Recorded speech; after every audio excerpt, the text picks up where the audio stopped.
Matt Rhule's most recent press conference. 80% of the team is over a 3.0 GPA. Congratulated players that were graduating, including Elijah Judy, the first to do it in his family. Wouldn't even let him come to practice.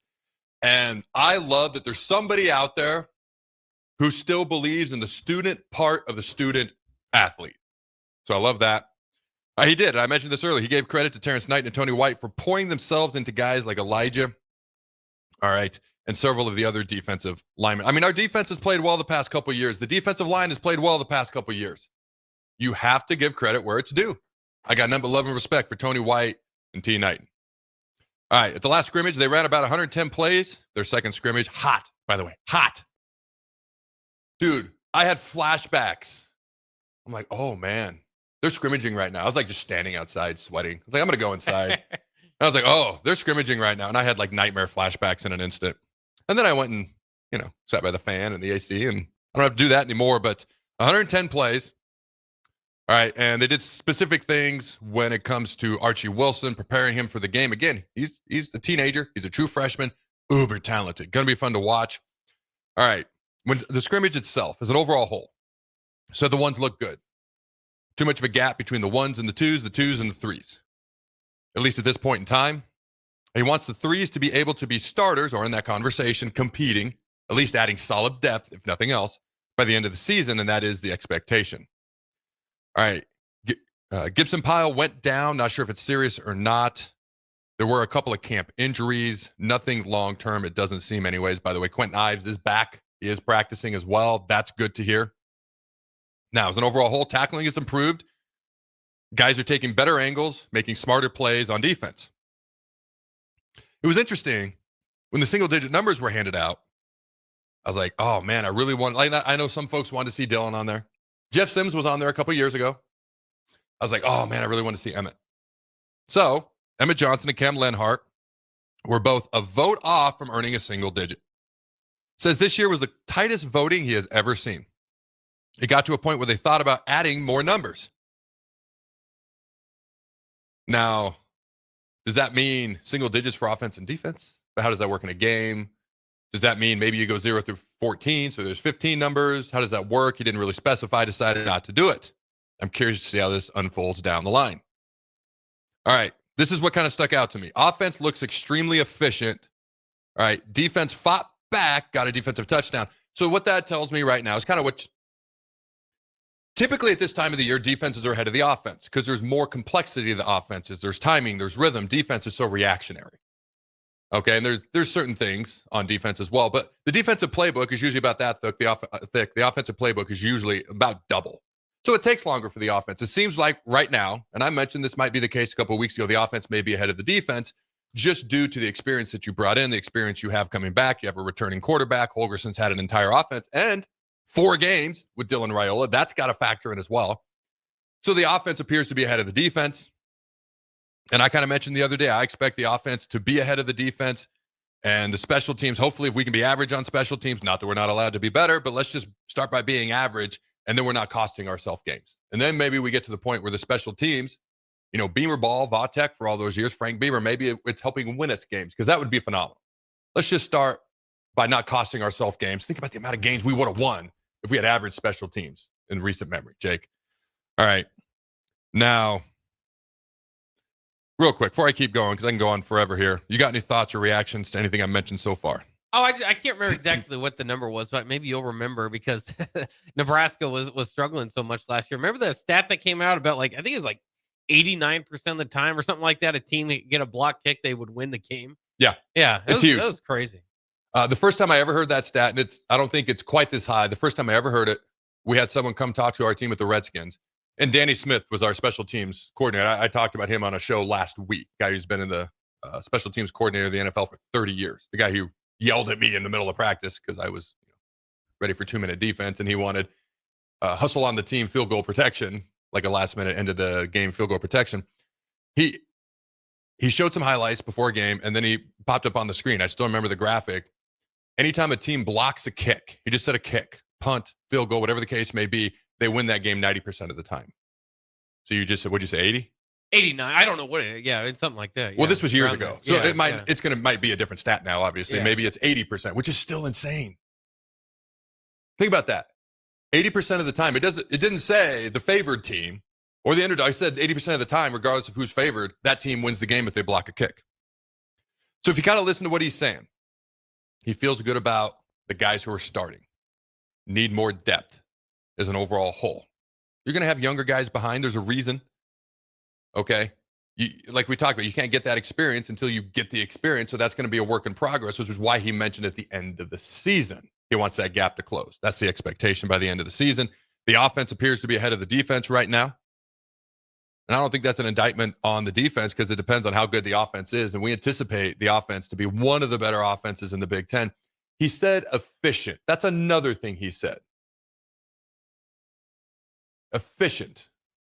Little words like that matter to me. Explosive means one thing. Efficient means another. Physical means something else. That doesn't mean just because a coach doesn't use the word physical doesn't mean you're not being physical. But when you say efficient, I mentioned a week ago, I don't know that Nebraska is going to be the most explosive offense in the Big Ten. I think they're going to be able to move the chains. I think they're going to be able to score. But I do think there's going to be a lot of close games. And part of that is I think their offense will be efficient, which is why that word stuck out to me. I hope they're explosive. The more explosive you can be, the better, for obvious reasons. But efficient stuck out to me. The offense seems to be ahead of the defense stuck out to me. And so those are, as he sees it, the punts, he's like, the punts are as good, are about as good as they can get. So the punt game is a strength. The offense is efficient right now. Still waiting for someone to stand out at that kicker position. So and he said there was a lot of penalties, too many penalties as well. Now, the other part of that, he said there were aggressive penalties. I don't hate that. I mean, I'm not talking 1990s Miami aggressive penalties, because that's called being undisciplined. That's why I've always thought Miami yo-yoed so much. They'd have so much talent. They would just be so talented, so good. But then eventually being undisciplined is going to catch up to your program. That's why I feel like Miami's yo-yoed. What are you smirking at? Oh, I can never forget the when you say it eventually catches up to you. I just thought of the FIU game where where the Miami guys got the what is that, a crutch? I mean, that thing blew up. Dude, that's beyond. There was a melee. Yeah, there was a brawl between FIU and Miami on the field. Like but that's what that type of stuff leads to. That's my point. Do you remember the Cotton Bowl? I think it was Texas Miami, the 1990 Cotton Bowl. I could be off on the specific year. Go back and watch highlights from that game. Miami was they were destroying Texas, but they were acting a fool on the sideline. And Dwayne "The Rock" Johnson was leading the charge, by the way, if you watch the clips. So wants to cut back on the penalties, an area that needs to be improved. All right, but when you say aggressive penalties, hey, I can live with that as long as it's not undisciplined. There's a difference. Punting appears to be a strength. Got to see how the field goal kicker job shakes out. Says tackling is better. All right, we'll have a mock game Thursday. We'll go through the whole game day motions. He does think it can be a waste of time, but knows it is really important since there is so many young guys and new guys. So sometimes when you're going through the motions of a game, guys who've been there, they would benefit from other things.